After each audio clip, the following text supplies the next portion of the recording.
President of Fraternal Police. And my purpose for being here is to only say to the council that in a 26-year law enforcement career and 17 years on the National Board of Directors, if I was to abdicate my authority, my council would have fired me, or my members would have fired me.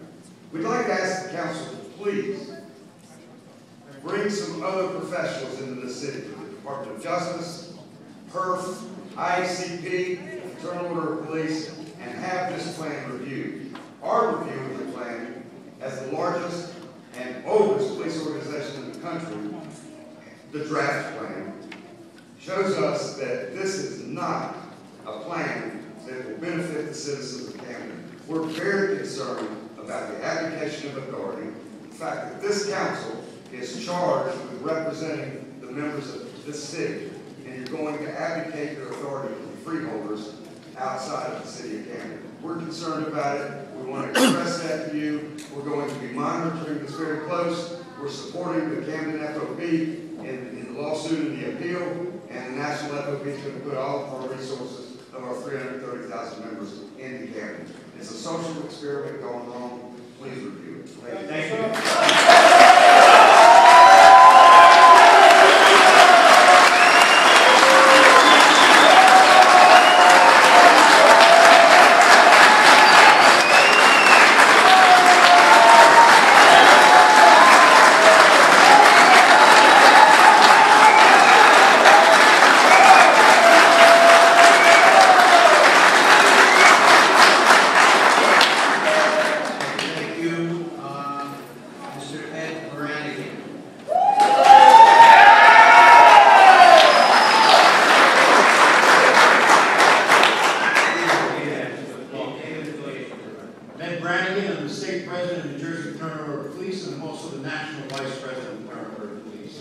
This is not my first time here.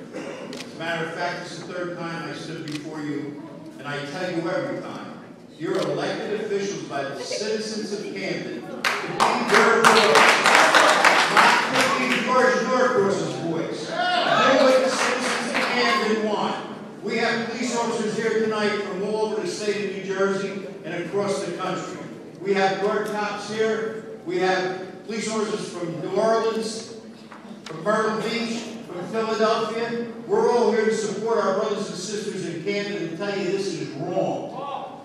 You have a mayor that dropped a bomb in the media last week saying that starting November 1st and ending December 31st, you're going to lay off all the uniform division. How the heck are you going to increase this department by 400 members when you're laying off police officers in the city of Camden? That's ridiculous. What kind of mathematician is that? You want to increase this department by 400. Why in God's name are you laying off 51% of the police department? That's insane. These officers in Camden deserve the right to work. They put their life on the line every day protecting you and the citizens of this city. Please, go back to George and tell him, not in our town. We want our own police officers. Not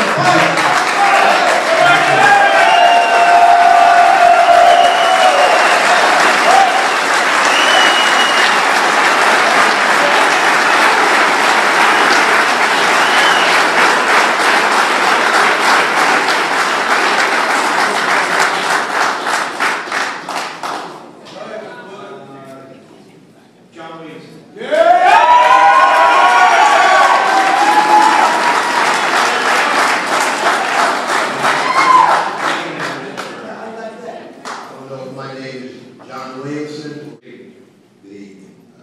First and foremost, I want to clear the ground on something, specifically with the ordinance that you take tonight with no action in reference to the secondary employment.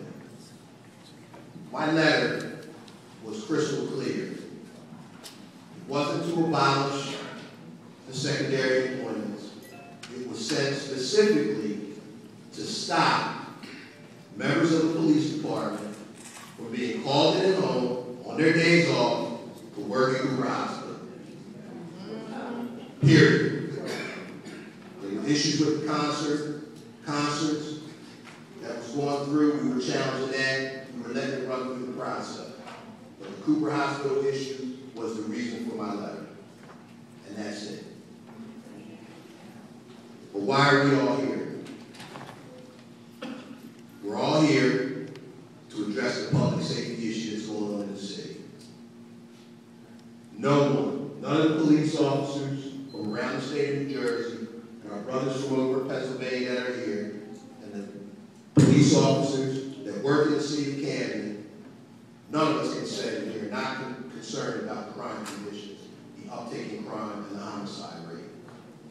We're here specifically to say a Metro Police plan is not the way to do it. We've heard people say that the Metro Police plan will put us in a forward-leaning position. John, if I may, and we spoke, and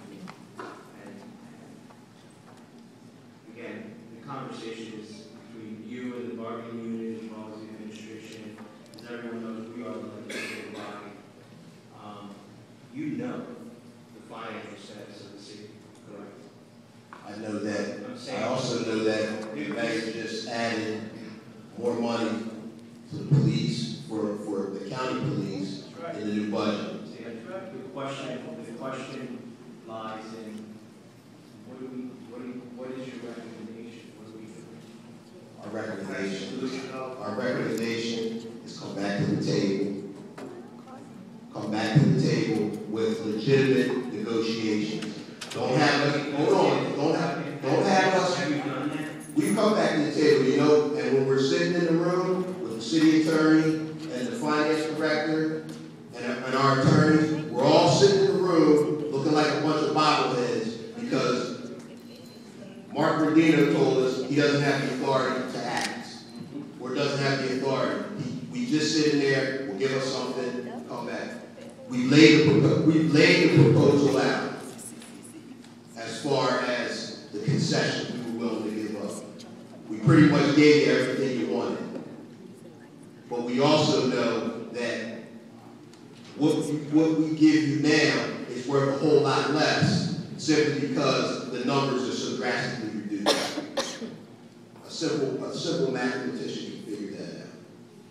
But at the end of the day, if you want and care about public safety, you want public safety to thrive in the city, you don't put 270 officers under the daily stress every single day, wondering whether they're going to have a job tomorrow.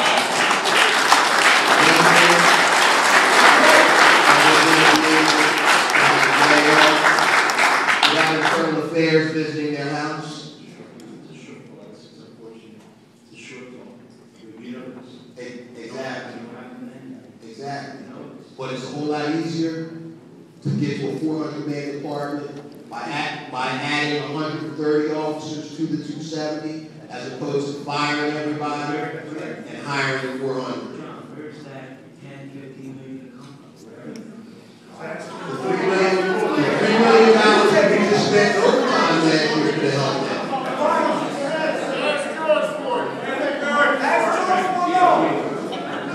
Council President, what I'm saying to you is